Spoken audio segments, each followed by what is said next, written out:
Okay, y'all, so this clip went viral. I thought it was new. Like, I thought this clip of Gabrielle Union was new, but then I did my research and it came out in 2021, but it still went viral. It just went viral. So let's talk about it. Let's talk about it. Don't play with me, oh, this shit gon' get graphic. They say that I'm the blueprint, yeah, they calling me schematic. Okay, so this clip of Gabrielle Union, which I'm about to show you in a second, went viral recently on social media. And of course, when certain things go viral on social media, my knee-jerk reaction is to think that it just happened, right? But because this ain't my first rodeo, girl. Like, I ain't new to this shit. So since I ain't new to this shit, I just did my research, looked it up, and we find out here that this video, like I said, I will get to it in a second, of Gabrielle Union defending Zaya Wade or just like clapping back at Boosie. It is from an event that happened in 2021. So Gabrielle Union was talking to Jemele Hill at this event called Live Talks Los Angeles or something. And it was just this clip, I don't know, I think it was posted on TikTok recently and then it made its way to Twitter, and y'all already know how I'm obsessed with Twitter still, even though, oh my gosh, oh, Elon is so annoying. But it made its way from TikTok to various different social media platforms and people went crazy. So this is what Gabrielle Union said. So we will be there, we will never abandon you, ever. But sometimes you're gonna have to lead. And so far, so good, you know. Sorry, Boosie. He's so preoccupied. Yeah, he is, very It's much so. almost like thou doth protest too much, little Booze. I'm gonna look. You got a lot of dick on your mind. I mean, it's Throw like that out there. It's like Zaya and Lil Nas X living his head.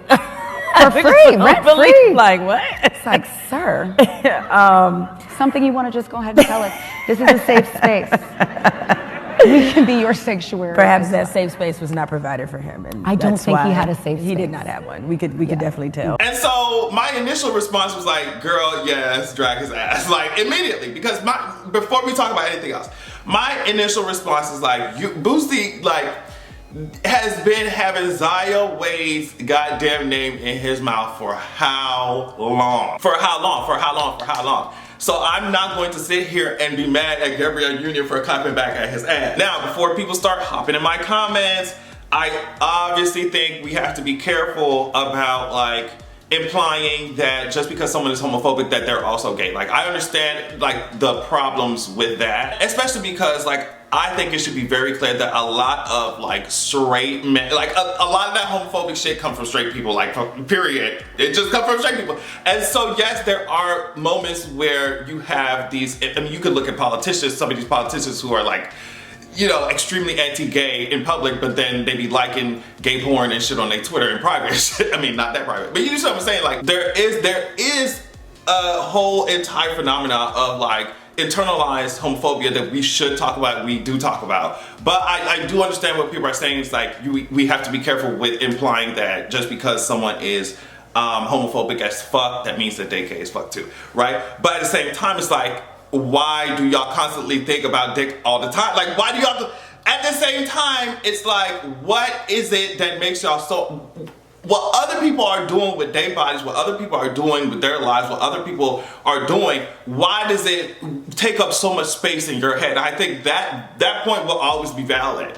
Why is it taking up so much space in your head? If y'all don't like gays, if y'all don't like trans people, why are we constantly living in y'all brains? And that's the thing, like, if I did not like seeing straight stuff on my TV, straight shit on my goddamn social media, straight shit on my, I would literally have to delete social media to get y'all out my face. Like, y'all are everywhere, y'all dominate everything. But on the other hand, if you don't like seeing gay stuff, you don't like seeing people who are trans, it would be very easy for y'all to, why do y'all act like we populate this entire, y'all are the ones who dominate society. It would be so easy to block us out of y'all conversations, to take us out of y'all fucking spaces, y'all TV shows. Y'all don't have to watch it because y'all own everything else, bitch. It'd be so easy to block us out of your lives because we make up so little of the media, so little of the population. It would be so easy to get us out y'all faces.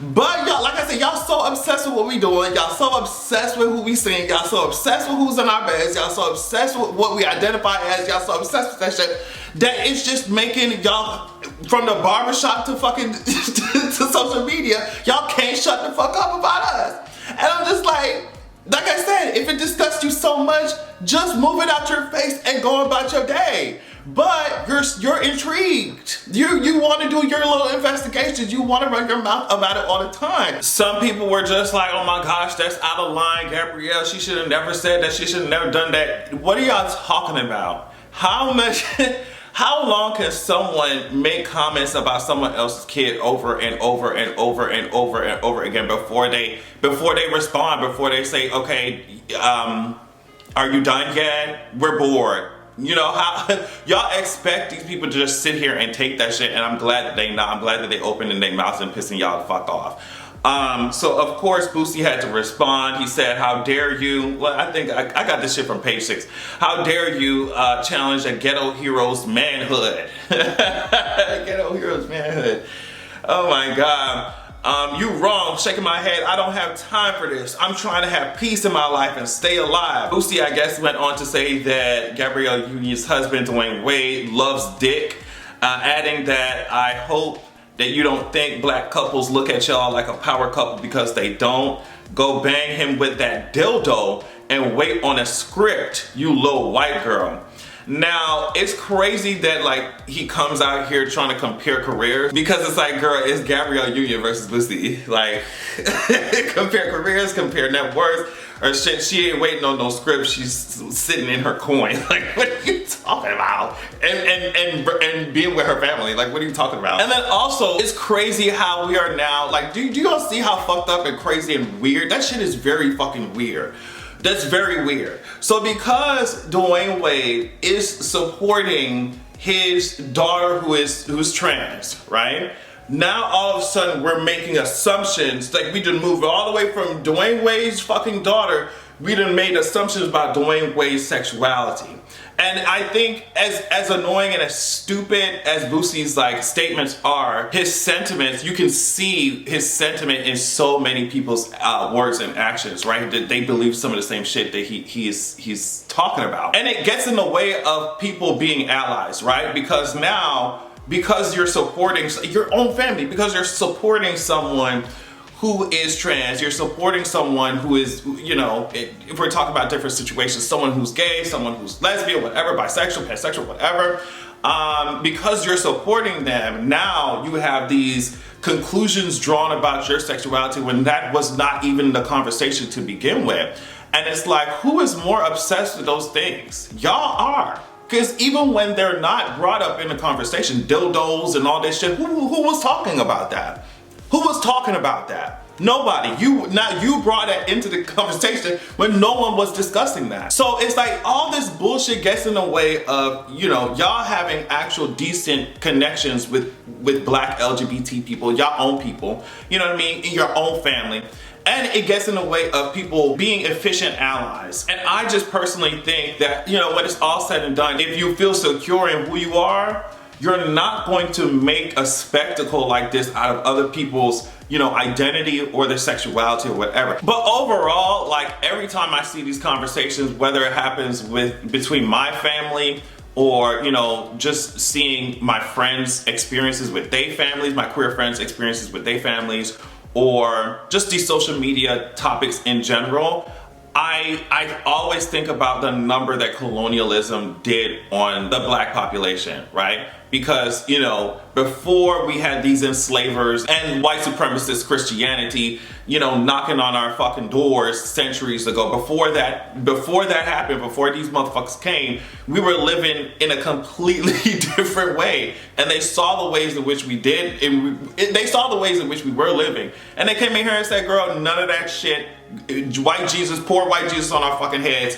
You know what I mean? Change the way that our societies and stuff handle sexuality or all types of orientations, handle gender, all of that, and made it into whatever like I said, whatever they white Jesus wanted it to fucking be. Whatever they white ass, racist ass Christianity wanted it to fucking be. Beat our way of life and traditions and religions or whatever the fuck out of our society, out of us, and then enslaved our ass. And now we got people reciting the very same kinds of shit that oppresses them as well. Like when you look back and see The Room, that was created, a space that was made for, you know, even though they didn't call it LGBT back then, but the space that was made for, in certain African societies, in certain indigenous cultures, for LGBT people. You look at the peace and the community, the kind of community that we could really have if we stopped internalizing the very same kinds of things that fucks us up as well. It's just sad to see, it's annoying to see. But yeah, I'm glad that Gabrielle clapped back. And I don't know what y'all want me to say other than just keep Zaya name out your mouth. Like, it's a child, she's a child. Keep her name out your mouth. She living her life, you live yours. And that's it. Keep Lil Nas' name out your, like, what do you want me to say? Just shut the hell up. If you don't like gay shit, stop looking for gay shit, stop talking about it. If you don't like trans shit, stop focusing on trans people, stop focusing on trans, you know, topics and shit, and focus on, what do y'all talk about? Not using lotion on y'all fucking elbows? What do y'all talk about? What do y'all talk about? Hiring grown ass strippers, grown ass women to dance and twerk on y'all fucking 12-year-old fucking sons and family members, Boosie? Like, y'all got other shit to be worried about. You got other shit to be worried about. I suggest y'all handle it. That's it. On that note, thank y'all so much for watching. Love y'all so much. And make sure that you have a good goddamn evening. Don't play with me.